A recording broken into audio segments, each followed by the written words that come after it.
श्री कृष्ण शरणम मम। भगवान के विवाहों के वर्णन के बाद भगवान की आसक्ति भी बताई गई है। स्नेह सभी से करो, किंतु किसी में भी आसक्त न बनो, वासना के अधीन न हो जाओ। एक बार ग्रीष्म ऋतु में रुक्मिणी श्री कृष्ण की सेवा कर रही थी। वह सोच रही थी कि वह सबसे अधिक सुंदर है, अतः श्री कृष्ण उसी में आसक्त है, उसी के अधीन है।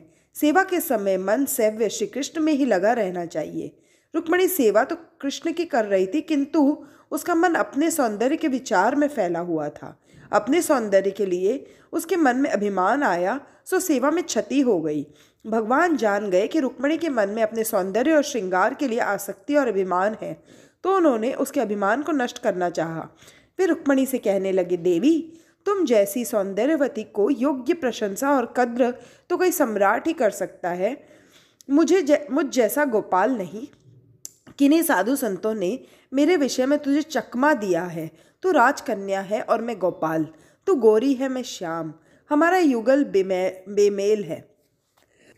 राजाओं को छोड़कर तुमने मुझसे विवाह क्यों किया? मैं तुझे कौन सा सुख दूंगा? मैं तो निरपेक्ष और उदासीन हूँ।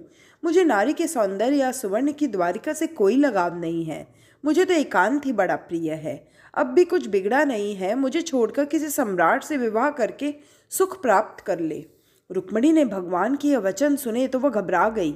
मेरा त्याग न करो मेरे नाथ। उसे मूर्छा आ गई। श्री कृष्ण ने उसे पलंग पर सुलाते हुए कहा, देवी, मैं तो मजाक कर रहा था, तू तो मुझे प्राणों से भी प्यारी है। रुक्मिणी जान गई कि उसके अभिमान को नष्ट करने के हेतु ही प्रभु ने वह सब कुछ कहा था।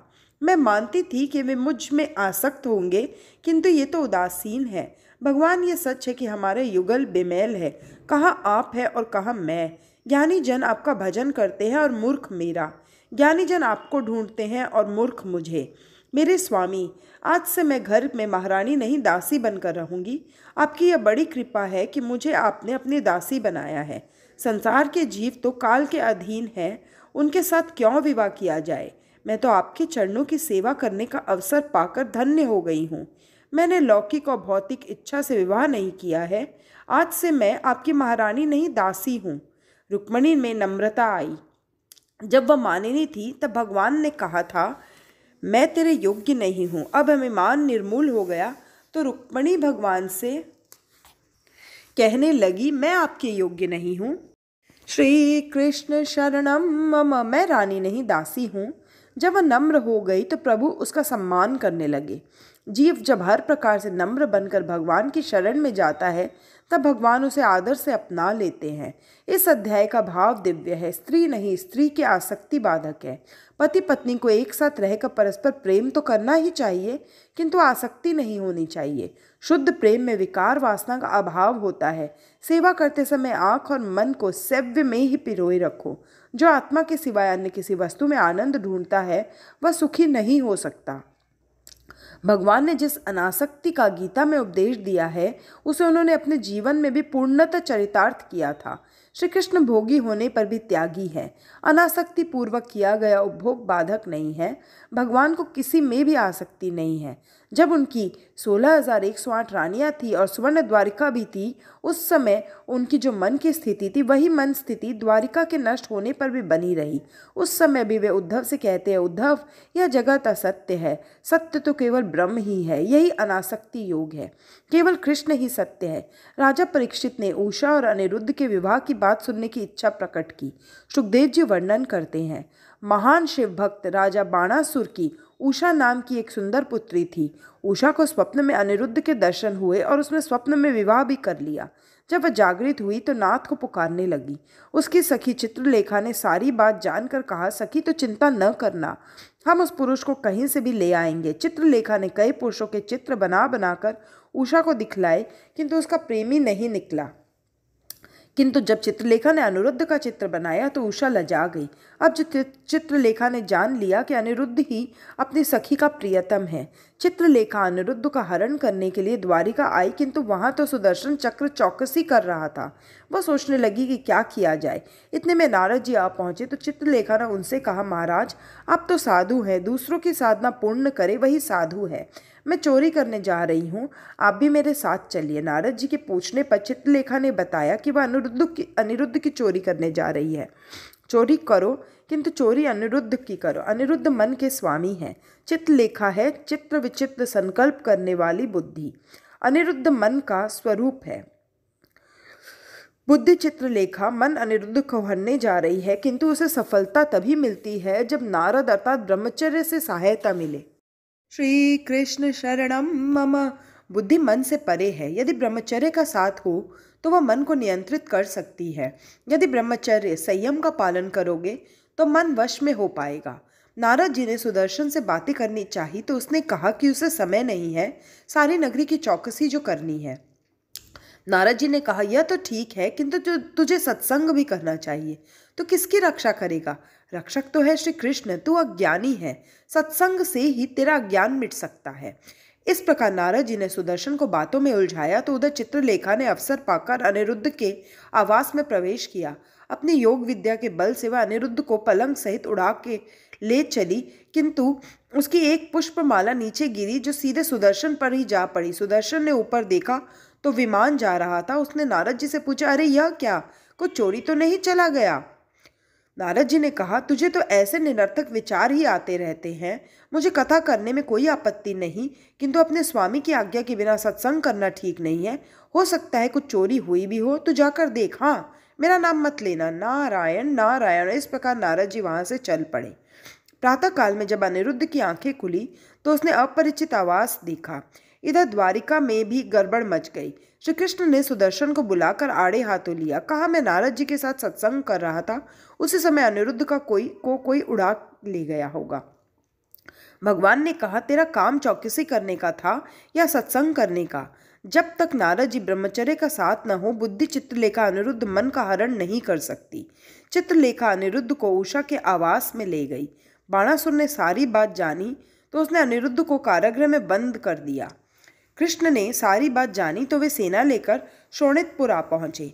बाणासुर शिवजी का सेवक था, सो श्री कृष्ण ने उसका वध तो नहीं किया, किंतु उसे सहस्त्र बाहु के स्थान पर चतुर्भुज बना दिया।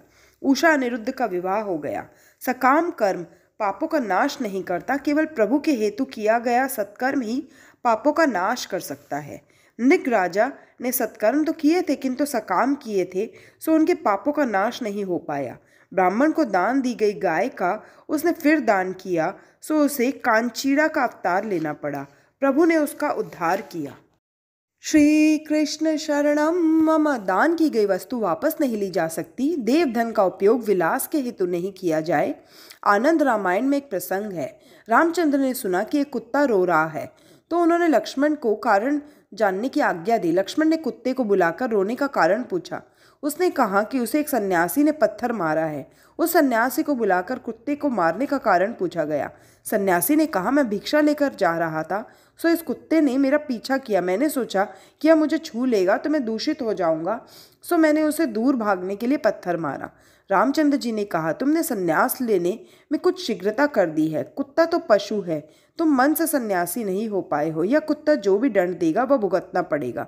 कुत्ते से दंड लेने को कहा गया तो उसने कहा, प्रभु, इस सन्यासी को लाखों की आय वाला मंदिर का महंत बनाया जाए। सभी सोचने लगे कि कुत्ता दंड दे रहा है या पुरस्कार। कुत्ते ने स्पष्टता की, गत जन्म में मैं एक बड़े मंदिर का महंत था। मैंने देवधन का उपयोग विलास के लिए किया, सो मुझ पर इस अवतार में कुत्ता बनना पड़ा। मुझे इस अवतार में कुत्ता बनना पड़ा और पत्थर की मार भी खानी पड़ी है।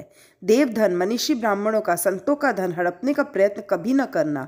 सच्चा ब्राह्मण प्रभु को प्रिय होता है, उसका अपमान न किया जाए। आज तो यदुवंशी ही संतों का अपमान करता है। बलराम ने वन में द्विविध वानर पौंड्रक तथा काशीराज का वध किया। सुखदेव जी ने दुर्योधन की कन्या लक्ष्मणा का शांब से विवाह का प्रसंग भी कह सुनाया। नारद जी ने परिहास का प्रसंग भी सुनाया।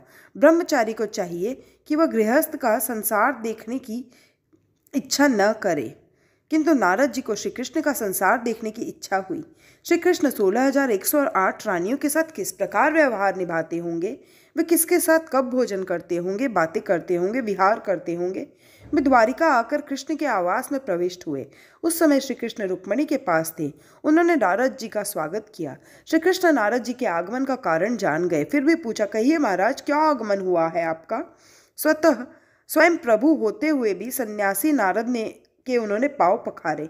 श्री कृष्ण सा गृहस्थ और सन्यासी आज तक दूसरा कोई नहीं हुआ है। उन्होंने अपना गृहस्थ धर्म निभाने के हेतु नारद जी की पूजा की। श्री कृष्ण शरणम मम। वहां से नारद जी भगवान के दूसरे आवास में गए। वहां उन्होंने देखा कि श्री कृष्ण उद्धव जी के साथ शतरंज खेल रहे हैं। वहां भी श्री कृष्ण ने उनका भली भांति स्वागत किया। इस प्रकार नारद जी एक के बाद एक आवास में गए तो उन्होंने पाया कि कहीं पर कृष्ण बालकों से खेल रहे हैं, तो कहीं पर भोजन कर रहे हैं, कहीं पर सोए हुए हैं, तो कहीं पर जप कर रहे हैं। एक आवास में वे कथा सुनते हुए पाए गए। जिस प्रकार घर को प्रतिदिन झाड़ू बुहार कर साफ करने की जरूरत है, उसी प्रकार प्रतिदिन सत्संग से मन को शुद्ध करने की भी आवश्यकता है। नारद जी जहाँ भी जाते थे श्री कृष्ण को घर गृहस्थी के काम में लगे हुए पाते थे। अब तो वे चलते चलते थक गए। वे सोचने लगे कि अब तो किसी आवास में जलपान करने को मिले तो अच्छा हो। जिस किसी आवास में वे जाते कृष्ण उनसे पूछते थे कि कब आए हैं। कई घंटों से वे घूम रहे हैं, फिर भी कहना पड़ता था बस अभी आया हूँ। यह तो महायोगेश्वर की माया थी। भगवान ने कहा, नारद जी मैं तेरी पूजा करता हूँ, इसका अर्थ यह नहीं कि तू मुझसे बढ़कर है। मैं तो गृहस्थ धर्म के पालन के लिए ही तेरी पूजा कर रहा हूँ। वैसे तो तू मेरा पौत्र है, क्योंकि तेरे पिता ब्रह्म मेरा पुत्र है। मेरा वैभव देखकर तुझे तो आनंदित होना चाहिए था। नारद जी ने भगवान से क्षमा प्रार्थना की। भगवान गृहस्थ के सामने आदर्श रखते हैं कि सच्चे संतों का, पवित्र ब्राह्मणों का आदर करो। इस प्रसंग से एक उपदेश यह भी मिलता है कि ब्रह्मचारी को गृहस्थ के जीवन में चक्षुपात न करना चाहिए। शरीर से ब्रह्मचर्य का पालन सरल है, किंतु दृष्टि और मन से ब्रह्मचर्य का पालन करना बड़ा कठिन है। गृहस्थ के जीवन व्यापार का विचार करने से ब्रह्मचर्य भंग की संभावना है। 17वें अध्याय में भगवान की दिनचर्या का वर्णन है। वे ब्रह्म मुहूर्त में ही शैया त्याग करते थे। स्नानादि से निवृत्त होकर त्रिकाल संध्या, गायत्री जप, दान आदि करते थे और फिर व्यावहारिक कामकाज करते थे। द्वारिका में आज भी ठाकुर जी 2 बार संध्या करते हैं। वे संध्योपासना, माता पिता की पूजा, गरीबों और ब्राह्मणों को दान आदि भी करते थे। गाय की सेवा भी करते थे। गृहस्थों को चाहिए कि वे प्रतिदिन संध्या, पूजा, गाय और गरीबों की सेवा आदि करें। एक बार नारद जी ने भगवान से विनती की कि जरासंध द्वारा बंदी बनाए गए राजाओं को मुक्त करो। उस समय युधिष्ठिर की ओर से आमंत्रण आया कि राजसूय यज्ञ में पधारिए। श्री कृष्ण शरणम मम। भगवान सोचने लगे कि पहले कौन सा काम किया जाए। नारद जी ने कहा कि वे प्रथम यज्ञ में ही जाए। राजसूय यज्ञ के समय भीम ने दुर्योधन का अपमान किया कि अंधे के पुत्र अंधे ही होते हैं। इस कर्कशा वाणी ने कलह का प्रारंभ किया, जिसकी अंतिम परिणति महाभारत के दारुण युद्ध में हुई। पांडवों ने वनवास का समय गुजरात में बिताया था। संखेड़ा के निकट पंचेश्वर महादेव के पास वे रहे थे। वर्तमान घोल का शहर ही प्राचीन विराट नगरी थी। राजसूय यज्ञ के निमित्त योद्धाओं का नाश हो गया, किंतु एक जरासंध शेष रह गया। वह महान शिव भक्त था, सो उसे जीतना आसान नहीं था। तो भगवान ने युक्ति की। वे स्वयं अर्जुन और भीम के साथ ब्राह्मण का वेश धारण करके जरासंध के पास गए। जरासंध ब्राह्मणों को भोजन कराए बिना स्वयं भोजन नहीं करता था, सो उसने इन ब्राह्मणों से दान मांगने को कहा। श्री कृष्ण ने भीम को बताते हुए कहा कि मेरे इस शिष्य ने से द्वंद्व युद्ध करो। 27 दिन हो गए लड़ते लड़ते, किंतु जरासंध मरता ही नहीं था। भीम श्री कृष्ण से लड़ने लगा। आप दोनों तो खा पीकर मौज मना रहे हैं और इधर लड़ते लड़ते मेरा शरीर चूर चूर हो रहा है। श्री कृष्ण ने कहा, जरासंध मर नहीं पाता है, क्योंकि लड़ते समय तू मेरी ओर दृष्टि ही नहीं करता है। लड़ते समय मेरी ओर देखना, मैं जो युक्ति बताऊंगा वैसा करने से वह मर जाएगा। अर्जुन जीवात्मा है, भीम प्राण है, श्री कृष्ण परमात्मा है। वृद्धावस्था में प्राण व्याकुल हो जाता है। जरा अवस्था में प्राण यदि श्री कृष्ण की ओर दृष्टि करे तो वह भी भीम की भांति जरा को मार सकता है। प्राण यदि परमात्मा के सम्मुख हो पाए, प्रति श्वास उन्हीं का स्मरण करे, तो जरासंध मर सकता है। जन्म मृत्यु की पीड़ा ही जरासंध है। जरासंध का वध करा के प्रभु ने सभी राजाओं को मुक्त किया। राजसूय यज्ञ के आरंभ में श्री कृष्ण की पूजा सर्वप्रथम की गई तो शिशुपाल ईर्ष्या से जल उठा। वह श्री कृष्ण के लिए अपशब्द बोलने लगा तो भगवान ने सुदर्शन चक्र से उसका मस्तक छेदन करके उसका उद्धार किया। सभी को आनंद हुआ, किंतु दुर्योधन अकड़ गया। ऐसे व्यक्ति का भी नाश शीघ्र हो जाता है। शिशुपाल अर्थात क्रोध। भगवान ने शिशुपाल क्रोध का सुदर्शन चक्र ज्ञान से नाश किया। क्रोध को मिटाने का उपाय ज्ञान ही है। दुर्योधन ने कपट से पांडवों को द्यूत में हराया। पांडवों ने विराट नगरी में अज्ञातवास किया। वनवास समाप्त होने पर पांडव कौरवों के युद्ध का प्रसंग आया।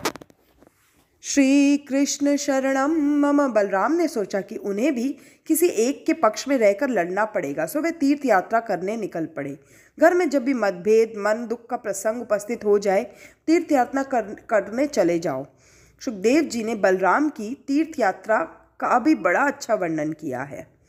सुखदेव जी ने सुदामा चरित्र भी सुनाया। यह चरित्र भगवान का एक महत्वपूर्ण अंश है। भागवत की कथा करते हुए सुखदेव जी 2 बार समाधिस्थ हो गए थे। उस समय अन्य ऋषियों ने वेद मंत्रोच्चार से उनको सचेत किया था। पहला, श्री कृष्ण ने गोप बालक, गाय, बछड़ा आदि का रूप लेकर ब्रह्मा को अपनी माया का दर्शन कराया था, उस प्रसंग के वर्णन के समय। दूसरा, सुदामा चरित्र के कथन के समय। राजा परीक्षित सुदामा चरित्र के आरंभ के समय सुखदेव जी कहते हैं, इस कृष्ण कथा को सुनते हुए तृप्ति ही नहीं हो पा रही है। वही वाणी धन्य है जो भगवान का गुण वर्णन करती है। वही हाथ सच्चा हाथ है जो भगवान की सेवा करता है। वही मन सच्चा मन है जो स्थावर जगम सभी में व्याप्त प्रभु का स्मरण करता है। वही कान सच्चे कान है जो भगवान की पवित्र कथा को श्रवण करते हैं। सुखदेव जी वर्णन कर रहे हैं। पोरबंदरवासी महाज्ञानी जितेंद्रिय निष्किंचन और पवित्र ब्राह्मण सुदामा श्री कृष्ण के परम मित्र है। वे सारा दिन प्रभु सेवा में बिताते थे और आयाचक व्रत का पालन करते थे। ज्ञान का फल धन या प्रतिष्ठा नहीं, परमात्मा से मिलन है। विद्या का उपयोग केवल अर्थोपार्जन के लिए करना ठीक नहीं है। सुदामा अपनी विद्या का उपयोग भोग के लिए नहीं, भगवान के लिए करते थे। सुदामा के घर दरिद्रता का राज्य था। उसकी पत्नी का नाम था सुशीला। आज तो नाम के विपरीत गुण देखे जाते हैं। शांति बहन कर्कशा होती हैं, गंगा बहन पीने का पानी तक नहीं देती। सुशीला के पास एक ही वस्त्र था, वह महापतिव्रता थी। धन संपत्ति युक्त पति से प्रेम करने वाली पत्नी की कोई बराबरी नहीं है। पहनने के लिए वस्त्र और खाने के लिए अन्न न हो, फिर भी पति से प्रेम करती रहे, वही पत्नी सच्ची पतिव्रता है। सुशीला को कई दिनों तक भूखा रहना पड़ता था, फिर भी वह क्लेश नहीं मानती थी। वह कभी सुदामा से ऐसा नहीं कहती थी कि विद्वान होकर भी कमाते क्यों नहीं हो। यदि कोई साधारण स्त्री होती तो सुदामा से कहती, यदि कुछ कामकाज नहीं करना था तो मेरे साथ विवाह करके मेरा जीवन क्यों बिगाड़ दिया। श्री कृष्ण शरणम मम। पति यदि धन संपत्ति सुख सुविधा दे और पत्नी ऐसे पति की सेवा करे तो उसमें कुछ आश्चर्य की बात नहीं है। ऐसी पत्नी को धन्य है जो दरिद्र पति को भी परमेश्वर माने और सेवा करती रहे। पति पत्नी यदि साथ साथ रहकर भी कृष्ण कीर्तन प्रभु सेवा करते रहे तो वैसा गृहस्थाश्रम संन्यास आश्रम से भी श्रेष्ठ है। सुशीला पति से प्रभु कथा सुनती रहती थी। कई बार बालकों को भी खाने को नहीं मिलता था। सुशीला से अपने संतानों की दुर्दशा नहीं देखी गई। एक दिन व्याकुलतावश वह अपने पति से कहने लगी, एक प्रार्थना करनी है आपसे। आप कथा में कहते हैं कि कन्हैया को अपने मित्रों से बड़ा प्रेम है। वह मित्रों के लिए चोरी भी करता था। सुदामा ने कहा, हाँ सच है यह बात।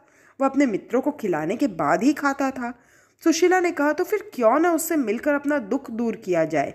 सुदामा ने कहा, मैं दरिद्र हूँ, सो वहाँ जाऊँगा तो लोग कहेंगे कि यह ब्राह्मण भीख मांगने आया है। मेरा नियम है कि परमात्मा से कुछ भी मांगने नहीं जाऊँगा। सुशीला ने कहा, मैं तुम्हें मांगने के लिए नहीं भेज रही हूँ। वे तो 1000 आँख वाले हैं, अपने आप ही सब कुछ समझ जाएंगे। केवल उनके दर्शन तो कराओ। सुदामा ने कहा, मेरे पास वहाँ जाने का समय नहीं है। सुशीला ने कहा, वहाँ जाकर भगवान के दर्शन तो कराओ। सुदामा ने कहा, मैं यहीं बैठकर भी मन से हमेशा उनका दर्शन करता रहता हूँ। शारीरिक मिलन की अपेक्षा मानसिक मिलन बड़ा सुखदायी है।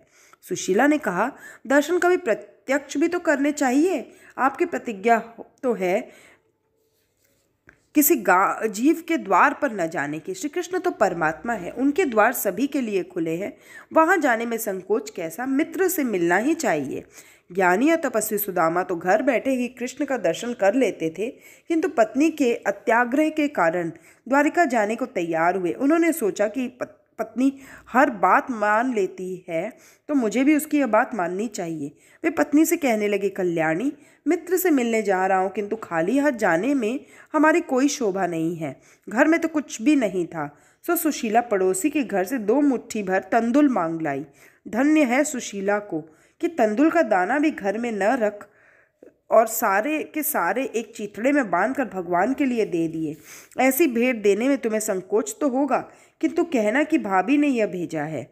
पत्नी के आग्रह पर और प्रभु के दर्शन की इच्छा से सुदामा द्वारिका की दिशा में चल दिए।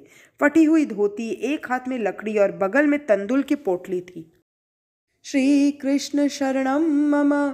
सुशीला सोच रही है कि कई दिनों से भूखे मेरे पति वहां तक कैसे पहुंच पाएंगे। मैंने ही उनको जाने के लिए विवश किया, किंतु और कोई उपाय भी तो नहीं था। अपने बालकों की दुर्दशा भी तो देखी नहीं जाती। वह भगवान सूर्य नारायण से प्रार्थना करने लगी, मेरे पति की रक्षा करना। सुदामा पौष शुक्ल सप्तमी के दिन द्वारिका गए। अतिशय ठंडी के कारण उनका शरीर कांप रहा था। 7 दिनों के भूखे दुर्बल सुदामा 2 मील चलते ही थक गए। वे सोचते जाते हैं कि द्वारिका नाथ के दर्शन होंगे भी या नहीं। रास्ते में दुर्बलता और चिंता के कारण इनको मूर्छा भी आ जाती थी। उधर द्वारकाधीश को समाचार मिला कि सुदामा आ रहा है। उन्होंने सोचा कि ऐसा निष्ठावान सदाचारी अयाचक तपस्वी को पैदल चलाना मुझे शोभा नहीं देता है। उन्होंने गरुड़ जी को भेजकर सुदामा को आकाश मार्ग से द्वारिका नगर तक पहुंचा दिया। सुदामा ने लोगों से पूछकर जाना कि वे द्वारिका में आ पहुंचे। उन्होंने सोचा कि द्वारिका वैसे कुछ दूर नहीं है। सुबह मैं निकला था और शाम को तो मैं यहाँ आ भी पहुंचा। वे जानते ही नहीं थे कि उन्हें गरुड़ जी उठा कर ले आए हैं। भगवान के लिए तुम 10 कदम आगे बढ़ोगे तो वे 20 कोस चलकर तुमसे मिलने के लिए आएंगे। सुदामा लोगों से द्वारिकाधीश के प्रासाद का मार्ग पूछते हैं। वे मेरे मित्र हैं। लोग हंस देते हैं कि ऐसा भिखारी भी कभी द्वारिकाधीश का मित्र हो सकता है। सुदामा प्रभु स्मरण करते हुए भगवान के द्वार पर आ पहुंचे। द्वारपाल उन्हें भिखमंगा मानकर रोकते हुए कहने लगे, जो चाहे सो हम ही से मांग ले, तू अंदर नहीं जा सकता। सुदामा ने कहा, मैं द्वारकाधीश से कुछ मांगने नहीं, मिलने आया हूँ। वे मेरे मित्र हैं। विशुद्ध प्रेम बस देता ही है, कुछ भी मांगने की इच्छा नहीं करता। द्वारपाल हंसने लगे, क्या ऐसा भिखमंगा कुछ पाने की इच्छा किए बिना ही यहाँ आया होगा? सुदामा ने कहा, तुम कृष्ण से जाकर कहो कि उनका मित्र सुदामा उनसे मिलने आया है। सेवक अंदर गया और प्रणाम करके प्रभु से कहने लगा, प्रभु, द्वार पर एक भिखमंगा सा दुर्बल ब्राह्मण आया है। आंखें अंदर धसी हुई हैं, हड्डियां दिखाई दे रही है, फटे हाल है, मुख पर दिव्य तेज है। वह हमसे कुछ भी लेना नहीं चाहता। वह कहता है कि वह आपका मित्र सुदामा है और आपसे मिलने आया है। सुदामा शब्द सुनते ही भगवान द्वार की ओर दौड़ पड़े। द्वार पर खड़े हुए सुदामा सोच रहे थे कि आज तक उनके मन में अपने ज्ञान और तप का तथा किसी के द्वार पर न जाने का अभिमान था। सुशीला ने वह अभिमान दूर कर दिया। श्री कृष्ण शरणम मम। सुदामा वैसे तो फटे हाल थे, कपड़े धूली धूसर थे, किंतु उनका हृदय अत्यंत स्वच्छ और पवित्र था। भगवान मानव के वस्त्र नहीं, हृदय देखते हैं। जीव यदि अपना जीवत्व अहम भुला दे तो ईश्वर भी अपना ईश्वरत्व एक और रख देते हैं। भगवान सुदामा को पुकारते हुए दौड़ कर द्वार पर आए। उनकी रानियों को आश्चर्य हुआ कि आज तक न जाने कितने लोग इनसे मिलने आए, किंतु वे कभी ऐसे विह्वल नहीं हुए थे। श्री कृष्ण ने सुदामा को अपने हृदय से लगा लिया। अपने मित्र की ऐसी विषम दशा देखकर उनको अत्यंत दुख हुआ। मुझे ही उससे मिलने के लिए, उसकी दशा जानने के लिए जाना चाहिए था। मित्र, अच्छा हुआ कि तू इधर आ गया। सुदामा ने सोचा कि वैभव प्राप्त होने पर भी कन्हैया उसे भूला नहीं है। संपत्ति के नशे में अपना भान भूलने वाले को कभी ईश्वर कहा जा सकता है क्या? रुक्मिणी चरण धोने के लिए जल ला रही थी कि कृष्ण ने अपने अश्रु जल से सुदामा के चरण धो दिए। नरोत्तम कवि लिखते हैं, देखी सुदामा की दीन दशा, करुणा करके करुणा निधि रोए। पानी परात को हाथ छियो नहीं, नैनन के जल सो पग धोए। तपस्वी सुदामा के पाँव में जूते तो थे नहीं, सो बहुत से कांटे चुभे हुए थे। श्री कृष्ण कांटे निकालने लगे। एक कांटा निकल नहीं रहा था तो प्रभु ने रुक्मिणी से सुई लाने को कहा। रुक्मिणी को देर हो गई तो प्रभु अपने दांतों से वह कांटा निकालने लगे। सुदामा कहने लगे, अरे प्रभु, यह क्या कर रहे हैं आप? कहीं रानियों ने देख लिया तो? राजाधिराज होकर इस प्रकार कांटा निकालना आपको शोभा नहीं देता। कृष्ण ने कहा, तू भी कैसी बात कर रहा है? मैं तो तेरा सेवक हूँ। तेरा कन्हैया संपत्तिवान होने पर भी विवेक भ्रष्ट नहीं हुआ है। श्री कृष्ण आज भूल गए कि वे परमात्मा है, राजाधिराज है। उन्होंने कांटा निकाल दिया। सुदामा गरीब थे, निष्पाप थे, पवित्र थे, सो भगवान ने उनकी वैसी सेवा की। दरिद्र होना अपराध नहीं है, दरिद्रता में भगवान को भूल जाना अपराध है। सुदामा स्नानादि से निवृत्त हुए तो उन्हें पहनने के लिए पीताम्बर दिया गया। भोजन विधि भी हो गई। सुदामा को पलंग पर बिठलाकर श्री कृष्ण उनकी चरण सेवा करने लगे। श्री कृष्ण ने कहा, मित्र, मार्ग में तुम्हें बहुत कष्ट हुआ होगा। सच कहता हूँ, मैं इस सांसारिक जंजाल से उकता गया हूँ। अपने गुरुकुल के दिनों जैसा आनंद अब कहाँ। प्रवृत्ति धर्म अपने साथ वासना विकार भी ले आता है, सो भगवान निवृत्त होने की इच्छा कर रहे हैं। श्री कृष्ण शरणम मम। मित्र सुदामा, बचपन में तुम्हें खेलने की आदत तो थी नहीं। मैं तुम्हें खेलने के लिए बरबस ले जाता था। वह दिन भी मुझे याद है कि जब हम समिधा लेने गए थे और मूसलाधार वर्षा हुई थी और हमें एक वृक्ष पर आसन लेना पड़ा था। उस दिन सुदामा के पास कुछ चने थे जो अकेले खाने लगा। आवाज़ सुनकर कृष्ण ने पूछा कि वे क्या खा रहे हैं। सुदामा ने सोचा कि यदि सचमुच कह दूंगा तो कृष्ण को भी कुछ चने देने पड़ेंगे, सो उन्होंने कहा, खाता नहीं हूँ, या तो ठंड के मारे दांत बज रहे हैं। अकेले खाने वाला दरिद्र हो जाता है। सुदामा को इसी कारण से दरिद्र होना पड़ा। श्री कृष्ण को सुदामा की चरण सेवा करते देखकर रानियों को बड़ा आश्चर्य हुआ। आज तक पति ने ऐसा प्रेम किसी से भी और नहीं दिखाया है। यह ब्राह्मण बड़ा भाग्यशाली है। कृष्ण ने कहा, विवाह किया है या नहीं? कैसी है मेरी भाभी? सुदामा ने कहा, पत्नी सो सुशीला है, संतान भी है। सुदामा ने सब कुछ बताया, किंतु अपनी दरिद्रता के बारे में कुछ भी नहीं बताया। तेरी भाभी की इच्छा और अनुरोध से ही मैं तुझसे मिलने आया हूँ। श्री कृष्ण ने कहा, भाभी इतनी सुपात्र है तो उन्होंने मेरे लिए भी कुछ भेजा तो होगा ही। लक्ष्मी ने बीच में कहा, यदि आपकी आज्ञा हो तो मैं आपके इस मित्र के घर कुछ भेज दूं। कृष्ण ने कहा, मैं देना नहीं, इससे लेना चाहता हूँ। लक्ष्मी जी ने कहा, यह दरिद्र ब्राह्मण आपको क्या दे पाएगा? श्री कृष्ण को बुरा लगा, मेरे मित्र को दरिद्र कहने वाली तू कौन होती है? लक्ष्मी जी ने सोचा कि श्री कृष्ण के तेवर आज कुछ और ही है। उन्होंने प्रभु से क्षमा मांगी।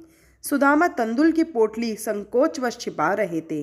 भगवान मन में हंसते हैं कि इसने उस दिन चने छिपाए थे और आज तंदुल छिपा रहा है, तो जो मुझे देता नहीं उसे मैं भी कुछ नहीं देता, सो मुझे छीनना ही पड़ेगा।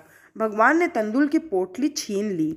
स्वयं जहार किमिदमिति पृथिक तुंडलान। लौकिक दृष्टि से तो 2 मुट्ठी भर तंदुल ही थे, किंतु सुदामा का तो वह सर्वस्व था। सुदामा प्रारब्ध कर्मानुसार दरिद्र थे। विधाता ने उनके भाल पर लिखा था श्रीक्षया। जब श्री कृष्ण उसके भाल पर तिलक करने लगे तो उन्होंने वह विधाता का लेख पढ़ा और उसे उल्टा भी दिया।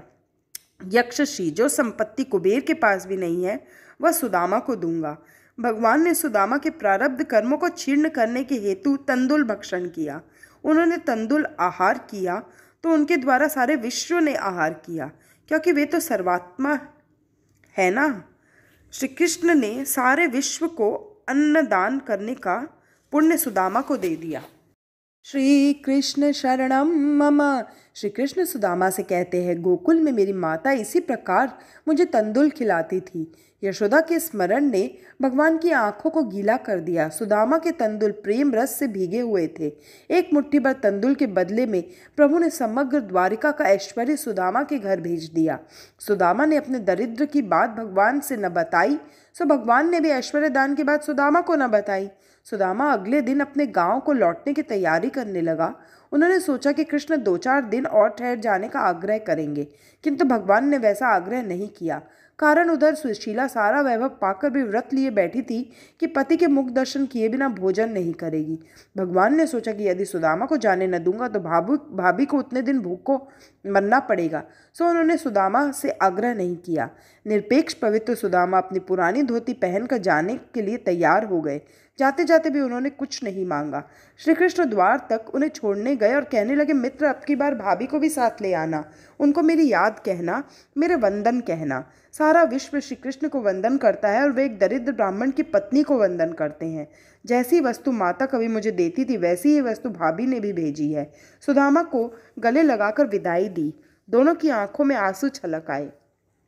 सुदामा सुदामापुरी पहुंचकर अपनी टूटी फूटी झोपड़ी ढूंढने लगे। वहां झोपड़ी का तो नामो निशान नहीं था, बड़ा प्रासाद खड़ा था। सुदामा सोच रहे हैं कि मेरी झोपड़ी को कौन उठा ले गया।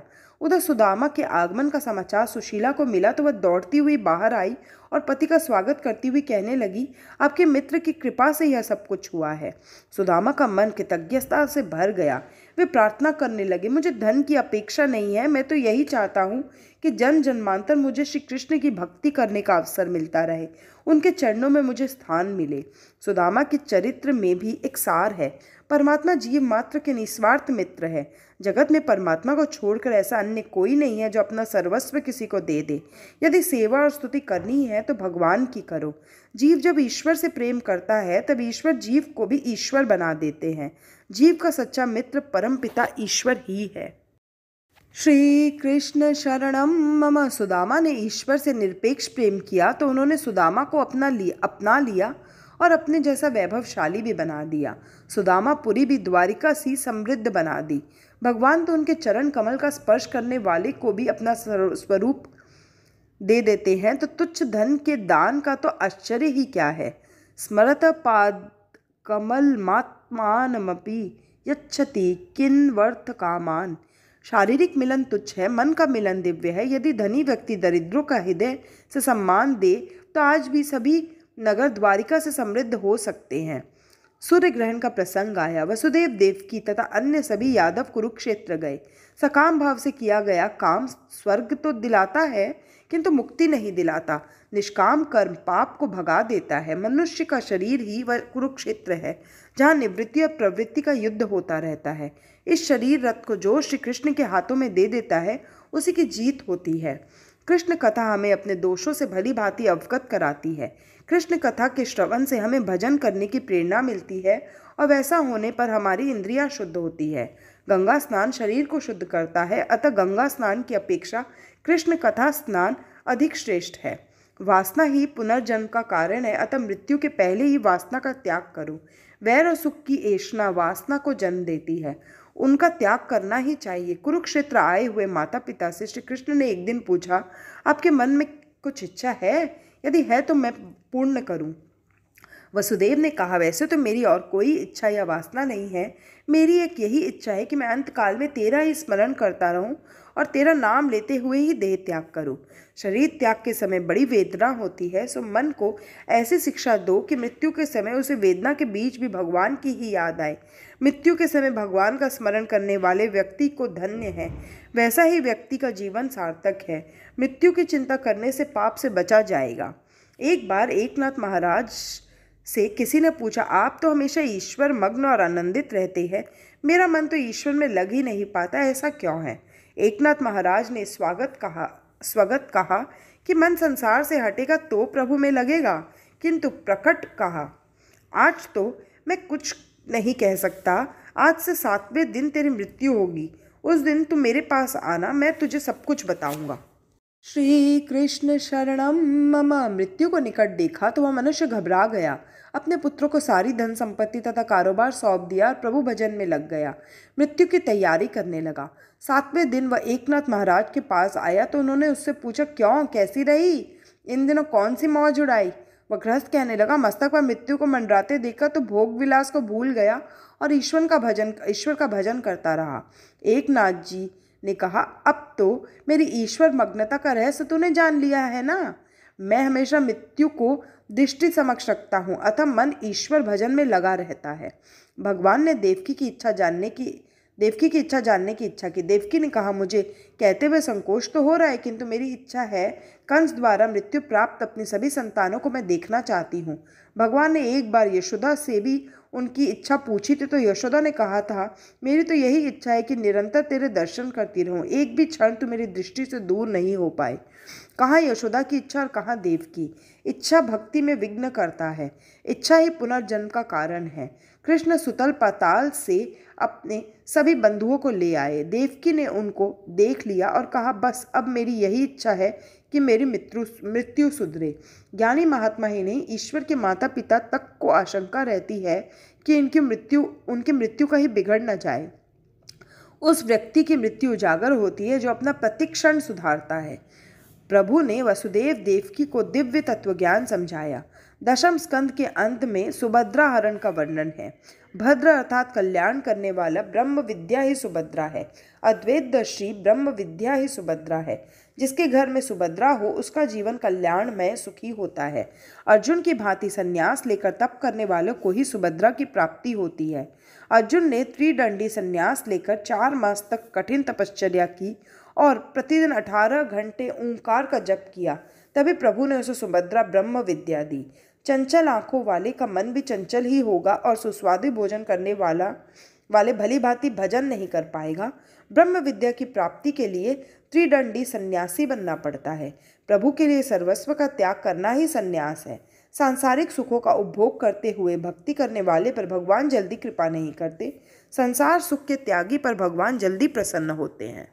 श्री कृष्ण शरणम मम। परीक्षित ने पूछा, शब्द रूप वेद निराकार वेद का प्रतिपादन किस प्रकार करता है?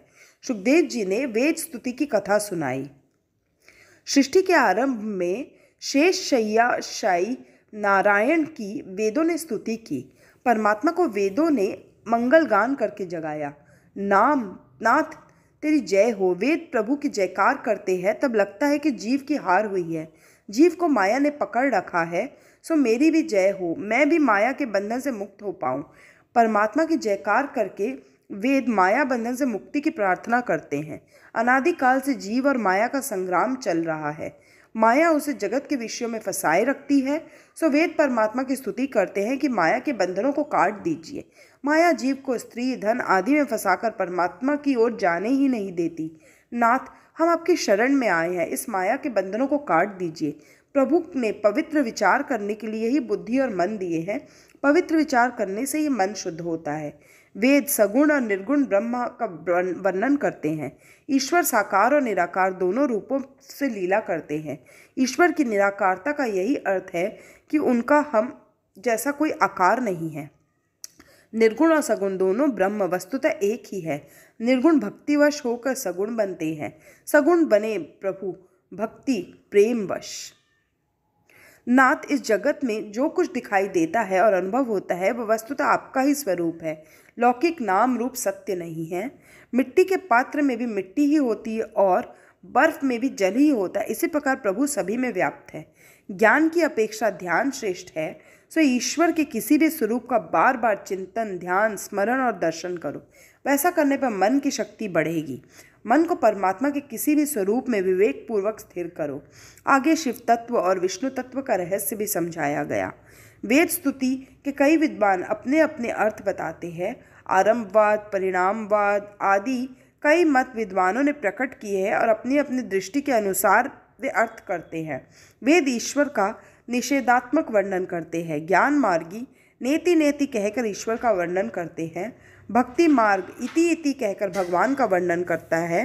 वैसे दोनों का लक्ष्य एक ही है। अर्जुन को अपने वीरत्व का अभिमान था, सो प्रभु ने उसे नष्ट कर दिया। श्री कृष्ण शरणम मम। प्रभु के अनंत गुणों का वर्णन कौन कर सकता है? प्रभु ने 11 वर्षों तक गोकुल में लीला की, फिर वे मथुरा गए। वहाँ से द्वारका जाकर उन्होंने कई बार विवाह किया। उद्धव को ज्ञानोपदेश देकर वे स्वधाम पधारे। भगवान की लीलाएं अनंत है और गुण भी अनंत। उनकी लीलाओं का चिंतन करने से मन उसमें लीन हो जाता है, तद्रूप हो जाता है। सुंदरम गोपालनम उखन्मालनम नयन विशालनम दुःखहरम वृंदावन चंद्रम आनंद कंदम परमानंदम धरणीधरम वल्लभ घनश्यामम पूर्णकामम अर्थभिरामम प्रीतिकारम भजनंद कुमारम सर्वसुखसारम तत्वविचारम ब्रह्मपरम सुंदरवारीजवदनम निर्जितमदनम आनंदसदनम मुकुटधरम वल्लभपत्पीठम कृत उपवीतम करणवनीतम विबुधवरम भजनंद कुमारम सर्वसुखसारम तत्वविचारम ब्रह्मपरम शोभितमुखदूलम यमुनाकूलम पीतदुकूलम सुखदकरम मुखमंडित रेणुम चारित धेनुम वादित वेणुम मधुरसुरम वल्लभ अति विमलम शुभपद कमलम नखरुचि कमलम तिमिरहरणम हरम भज नंद कुमारम सर्वसुखसारं तत्त्वविचारं ब्रह्मपरं। हरे राम राम राम हरे हरे, हरे कृष्ण कृष्ण कृष्ण हरे हरे। श्री कृष्ण शरणं मम।